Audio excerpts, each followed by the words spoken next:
Marina Kraus hung on the wall at 18,700 feet, staring up at her climbing partner's motionless body. Laura Dahlmeier dangled from the rope 30 meters above, silent, still, blood seeping through her helmet. The arithmetic was brutal. One climber down, rockfall increasing every minute. No rescue gear adequate for that distance on a vertical face.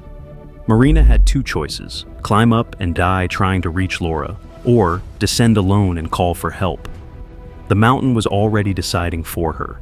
Another boulder exploded against the wall, missing her head by inches. She made the only choice that made sense. She left Laura hanging there and started down. But here's what changes everything about that decision. Before the expedition, Laura had written specific instructions, a will, clear and precise. If something happened to her in the mountains, no one should risk their life trying to rescue her. No one. Not friends, not partners, not professional rescuers. Laura Dahlmeier, Olympic biathlon champion, 7-time world champion, the woman who never missed when it mattered, had already calculated this exact moment. She knew the mountains don't negotiate, and she'd made her choice long before Marina had to make hers. Laura's path to Laila Peak started with precision. In biathlon, she had trained her body to do two impossible things at once: ski at maximum speed, then stop and shoot with a heart rate over 160 beats per minute. Miss the target, take a penalty lap. Miss too many, lose the race. For 15 years, she rarely missed. 2 Olympic golds in Pyeongchang, 7 world championship titles. The kind of dominance that comes from treating your body like a machine and your mind like a computer. Every breath calculated, every movement deliberate. When she retired from competition in 2019, that precision didn't disappear. It transferred to the mountains. Laura approached climbing the same way she had approached the shooting range, methodically, professionally, with respect for consequences. She earned her mountain guide certification, then her rescue certification. Not weekend courses, but full professional training. She learned rope systems, casualty evacuation, first aid at altitude. When rescue calls came in from the Alps, Laura Dahlmeier might be among the team heading out to save someone else's life. By 2025, she had climbed technical routes across 3 continents. Liscom in the Alps, where one wrong step means a 1,000-foot fall. Mount Ararat, where the wind hits like a freight train. Peak Korzhenevskaya at 23,000 feet, where the air burns your lungs and every step is fought for. She wasn't chasing Instagram photos or bucket list summits. Laura climbed like she had competed, with discipline, preparation, and an athlete's understanding of risk management.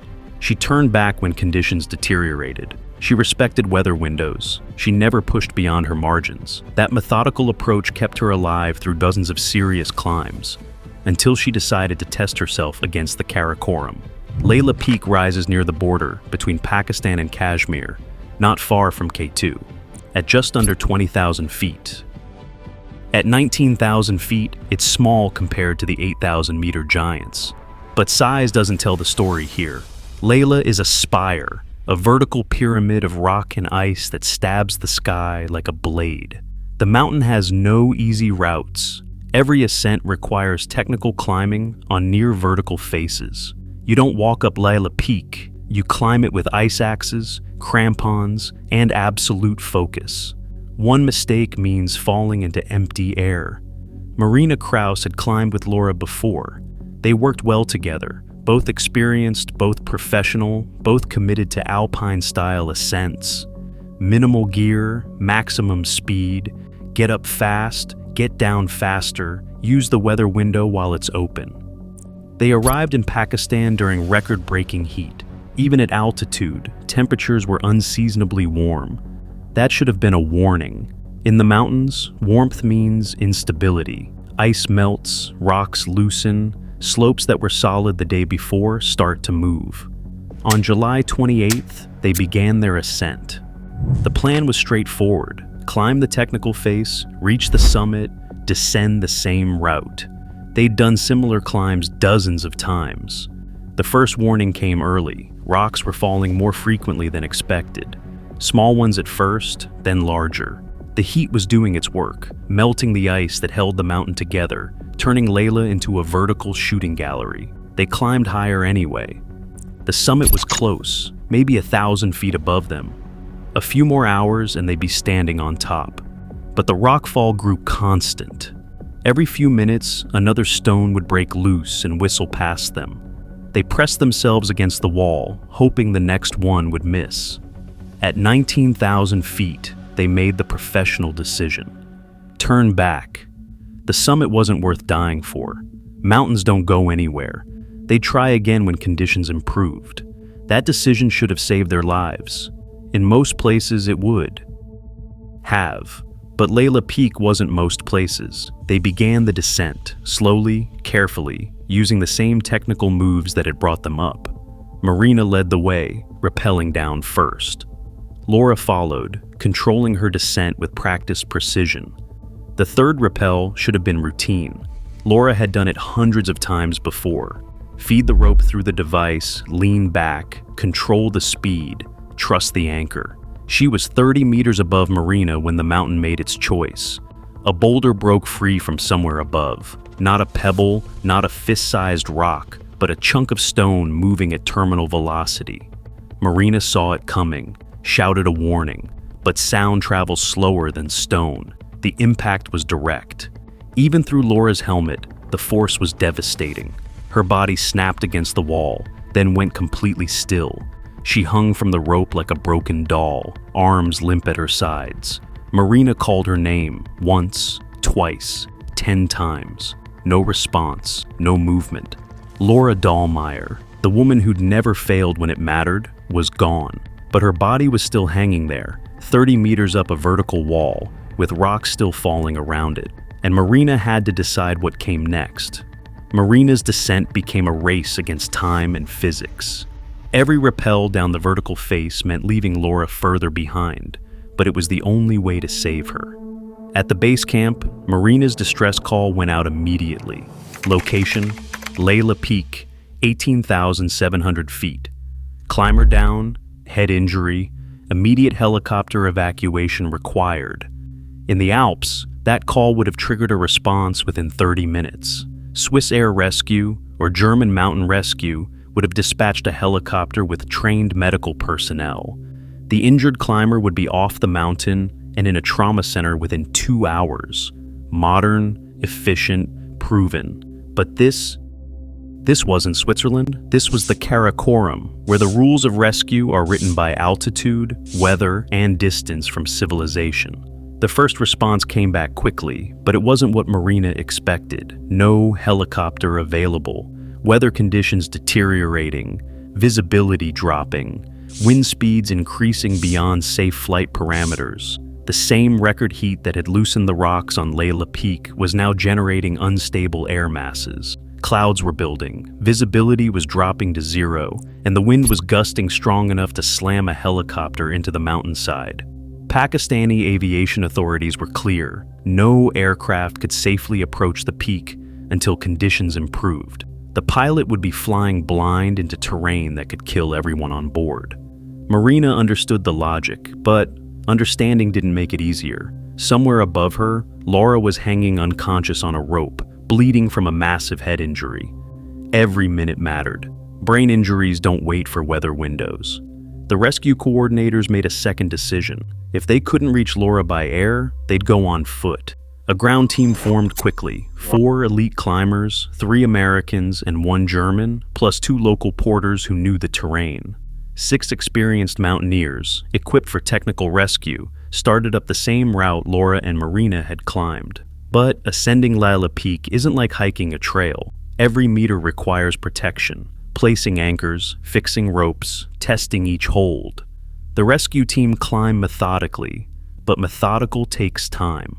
Hours passed as they worked their way up the technical sections. The same vertical terrain that had challenged Laura and Marina now slowed the rescuers to a crawl. Then darkness fell. In the mountains, night arrives fast and absolute. The sun disappears behind a ridge, and within minutes you can't see your hand in front of your face. Climbing in darkness on a technical face isn't just dangerous, it's... The rescue team stopped, established a bivouac, and waited for dawn. They had no choice. But that meant Laura would spend her first night on the wall, alone, with temperatures dropping well below freezing. A human body can't survive those conditions for long. No tent, no sleeping bag, just a thin climbing jacket and the rope she was hanging from. If she was still alive, hypothermia would set in within hours, then frostbite, then organ failure. Dawn brought the rescue team back into motion, but it also brought worse weather. The wind had increased overnight, visibility was near zero, and the rockfall that had injured Laura was now constant. A deadly rain of stone that made any approach to her position a death sentence. The climbers tried multiple routes, searching for a way around the bombardment zone. They spent hours looking for an angle of attack that wouldn't expose them to the same fate that had struck Laura. But Laila Peak's geometry was unforgiving. Every approach led through the kill zone. By midday on July 29th, a helicopter finally managed a brief reconnaissance flight. The weather had cleared just enough for the pilot to reach the area and spot Laura's position. The report came back immediately. No signs of life. From the air, Laura appeared motionless, unresponsive. But how can you determine consciousness from a helicopter at that distance? Maybe she was too weak to signal. Maybe she was unconscious but still breathing. Maybe there was still time. The question became academic within hours. Weather conditions deteriorated again, grounding all aircraft. The rescue operation had lost its second critical window. That evening, exactly 24 hours after the accident, the mission was officially terminated. The reasoning was stated clearly in the rescue report, based on the severity of the injuries and the time elapsed. It was assumed that Laura had died on impact. Assumed, not confirmed, not verified by medical examination. Assumed. The rescue teams were ordered to retreat. The helicopters returned to base. Operation closed. And Laura Dahlmeier remained where she had fallen, alone on the face of Laila Peak. The decision to abandon Laura wasn't made by cowards or bureaucrats. It was made by people who understood mountain arithmetic, the cold calculation that separates rescue from suicide. Thomas Huber, the German climber who had been part of the ground rescue team, put it simply: such a rescue would have been too dangerous for the team, and we all knew Laura would never have wanted that. He wasn't making excuses. He was stating a mathematical fact. At 18,700 feet, on a near-vertical face, under constant rockfall, the probability of successfully reaching Laura alive was approaching zero. The probability of losing additional climbers in the attempt was approaching certainty. Laura had done that math herself, months before she ever set foot on Laila Peak. Her will wasn't an emotional document. It was a professional assessment. She'd worked as a mountain rescuer herself. She knew the statistics. She understood that rescue attempts in extreme conditions often create more victims than they save. The arithmetic was stark. 6 rescuers attempting to reach one climber who had likely died on impact through conditions that had already proven lethal. The potential outcome was 7 bodies instead of 1. But there's another calculation that shaped the decision, one that reveals the brutal reality of mountaineering in the world's most remote ranges. Laura's accident happened in a place where the infrastructure for high-altitude rescue simply doesn't exist. In the European Alps, helicopter rescue is a science. Specialized aircraft designed for high-altitude work, pilots trained specifically for mountain conditions, medical teams equipped for trauma, care at altitude. The response time from distress call to hospital is measured in hours, sometimes less. The Karakoram operates on a different scale entirely. The nearest trauma center is hundreds of miles away. Helicopter capabilities are limited by altitude ceilings and weather windows that can close without warning. There are no specialized high-altitude rescue teams on standby. When Marina made her distress call, she was asking for a level of rescue capability that did not exist in that part of the world. The Pakistani authorities did what they could with the resources available, but those resources were never designed for the kind of technical rescue Laura's situation demanded. The weather window that grounded the helicopters was not unusual. It was typical. The Karakoram generates its own weather systems, violent and unpredictable. What looks like a clear morning can become a death trap by afternoon. Pilots who fly in those conditions do not last long. The ground rescue team faced the same constraints that had forced Laura and Marina to retreat in the first place. The rockfall was not a temporary hazard. It was the mountain's new normal, triggered by the record heat and likely to continue for days or weeks. Every hour the rescue team spent on that face was an hour closer to their own accident. The mountain does not distinguish between victims and rescuers. It treats all climbers with the same indifferent lethality. Laura had anticipated this exact scenario. She had climbed in places where rescue was not guaranteed, where self-reliance was the only reliable safety net. Her will acknowledged a truth that many climbers prefer to ignore. Sometimes the mountain wins, and the only choice is whether to let it claim one life or many. The ethical framework she established was not about giving up. It was about accepting responsibility. By explicitly removing the moral obligation for others to risk their lives, she was taking ownership of her choice to climb in the death zones. This was not unique to Laura. Many serious climbers carry similar instructions. They understand that mountaineering at the highest levels is a voluntary engagement with potentially fatal consequences. The mountain does not owe them rescue, and they do not want their deaths to become someone else's burden. The rescue teams who made the decision to retreat were not abandoning Laura. They were honoring her explicit wishes while making a rational assessment of an impossible situation. The mathematics were clear. Additional deaths wouldn't bring her back. But the hardest calculation was temporal. By the time the rescue operation was called off, Laura had been hanging on that rope for over 24 hours. Even if she had survived the initial impact, the combination of head trauma, exposure, and hypothermia would have been insurmountable. The assumption of death wasn't callousness. It was recognition of human physiology at extreme altitude. The rescue coordinators understood what Marina had seen, the impact that had rendered Laura motionless, the conditions that made survival impossible. The decision to leave Laura on Laila Peak wasn't a failure of will or resources. It was the inevitable conclusion of a calculation she had made herself, written in her own hand, before she ever left for Pakistan. Laura Dahlmeier rests now on the face of Laila Peak at 18,700 feet, where she chose to make her final stand. Her body remains suspended on the rope where the mountain claimed her, not recovered, not brought home, but left in the place she understood better than most. This wasn't abandonment. This was acceptance of a truth that separates the world's accessible mountains from its true wilderness.